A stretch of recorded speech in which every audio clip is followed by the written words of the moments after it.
बचपन में बच्चों को गुरुकुल में भेज दिया जाता था।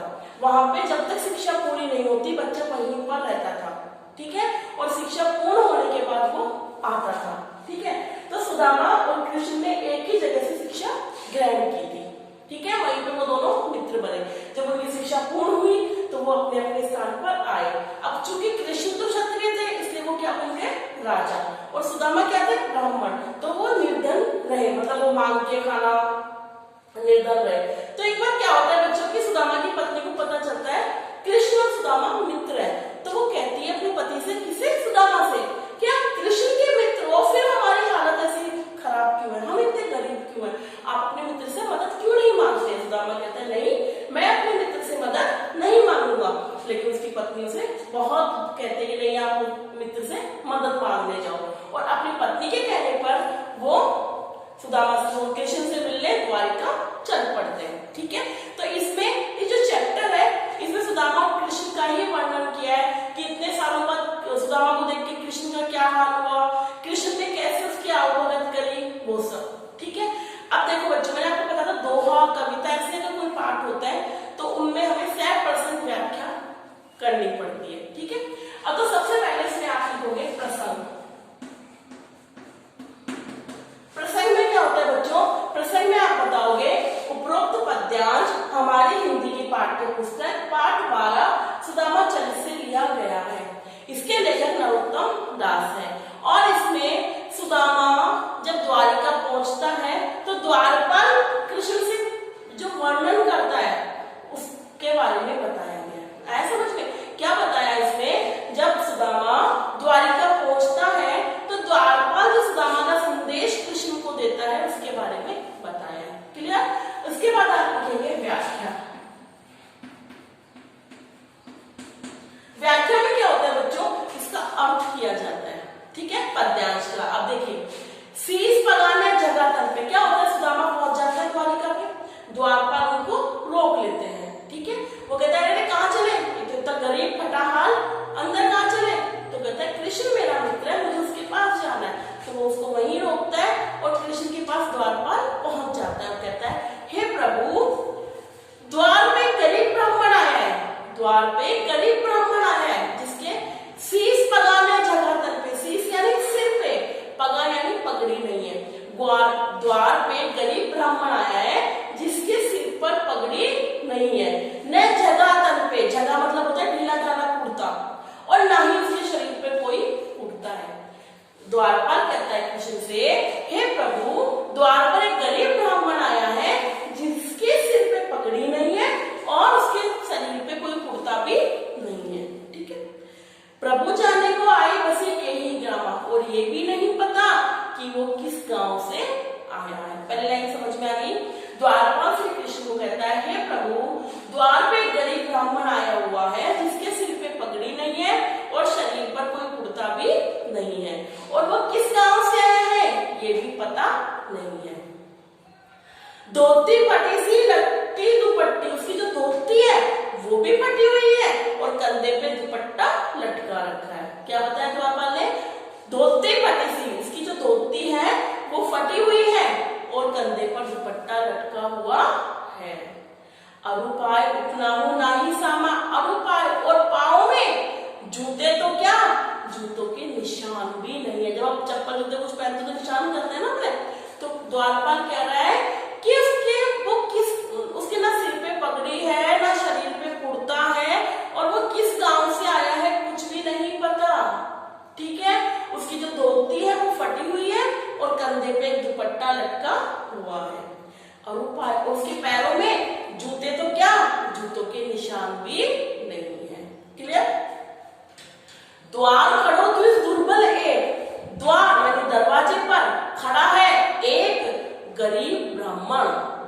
क्या बोला द्वारपाल ने कि द्वार पर एक गरीब ब्राह्मण खड़ा हुआ है। रहो चकिसो वसुधा अविरामा, रहो हो रहा है चकिसो चकित, वसुधा द्वारिका की धरती को देखकर, अविरामा सुंदरता, वह गरीब ब्राह्मण हमारी द्वारिका की धरती की सुंदरता को देखकर चकित हो रहा है, तीनों लाइन समझ में आई। द्वारपाल श्री कृष्ण के पास जाता है और उनसे कहता है द्वार पे गरीब ब्राह्मण आया हुआ है जिसके सिर पे पगड़ी नहीं है और शरीर पे कोई कुर्ता भी नहीं है, और वो किस गांव से है ये भी पता नहीं है। ठीक है, उसकी धोती फटी हुई है और कंधे पे दुपट्टा लटका हुआ है, और उसके पैरों में जूते तो क्या, जूतों के निशान भी नहीं है। द्वार पे गरीब ब्राह्मण खड़ा है जो अपनी धरती यानी कि द्वारिका की धरती की सुंदरता को देखकर चकित हो रहा है। क्लियर? आगे पूछत दीनदयाल को दाम बतावत अपनो नाम सुदामा, और वो आपके रहने का स्थान पूछ रहा है। दीनदयाल कौन? श्री कृष्ण। वो आपके बारे में पूछ रहा है और खुद का नाम सुदामा बता रहा है। आया समझ में? पहला प्रश्न में क्या लिखोगे? उपरोक्त पद्यांश हमारी हिंदी की पाठ्य पुस्तक पाठ 12 सुदामा चरित से ली गई है। इसके लेखक नरोत्तम दास है, और इसमें सुदामा जब कृष्ण के पास पहुंचते हैं द्वारिका में, तो द्वारपाल श्री कृष्ण के पास उनका संदेश लेके जाते हैं, उसी का वर्णन किया गया है। व्याख्या में आप लिखोगे द्वारपाल श्री कृष्ण से कहते हैं, प्रभु द्वार पे गरीब ब्राह्मण आया है जिसके सिर पे पगड़ी नहीं है और शरीर पे कोई कुर्ता नहीं है। वो किस गांव से आया है ये भी पता नहीं है। उसकी जो धोती है वो फटी हुई है और कंधे पे दुपट्टा लटका हुआ है, और उसके पैरों में जूते तो क्या, जूतों के निशान भी नहीं है। द्वार पे गरीब ब्राह्मण खड़ा हुआ है और हमारी धरती की सुंदरता को देखकर चकित हो रहा है ना? और आपके वो आपके बारे में पूछ रहा है और खुद का नाम सुदामा बता रहा है। क्लियर? पहला पैराग्राफ आ गया आपको। अब देखो बच्चों, जैसे ही श्री कृष्ण ने सुदामा का नाम सुना, सुदामा जी नंगे पैर दौड़े अपने मित्र के पास द्वार पे। ठीक है, तो जो नेक्स्ट पैराग्राफ है उसमें क्या लिखोगे आप उसमें प्रश्न में कि उपरोक्त पद्यांश में सुदामा और कृष्ण के मिलन के बारे में बताया गया है, या सुदामा और कृष्ण के मिलन के बारे में बताया गया है। देखिए, ऐसे बेहाल विवाहिन सुपक कंटक जार लगे पुनि जोए। जैसे श्री कृष्ण सुदामा से मिलने उनके द्वार पे पहुंचते हैं तो उन्हें बड़े ही आदर के साथ अपने महल में लेकर आते हैं, उन्हें बैठाते हैं और उनके पैरों को धोते हैं। तो बच्चों वो नंगे पैर थे, वो पैदल चल के आए थे, इसलिए उनके पैरों में क्या हो गया था, कांटे। और बीबाई जानते हो पैर फट जाते हैं जब, हाँ, तो वो उनके भयंकर हो रहे थे, तो उसकी बीबाइयों में से खून निकल रहे थे और कांटों का जाल बना हुआ था। तो ये देखकर श्री कृष्ण बहुत दुखी होते हैं। देखो, ऐसे बेहाल विवाहिन सुपक कंटक जाल लगे पुनि जोए। ये मित्र, तुम्हारे पैर तो विवाहियों से बेहाल हो रहे हैं और तुम्हारे पैरों में तो कांटों का जाल बना हुआ है।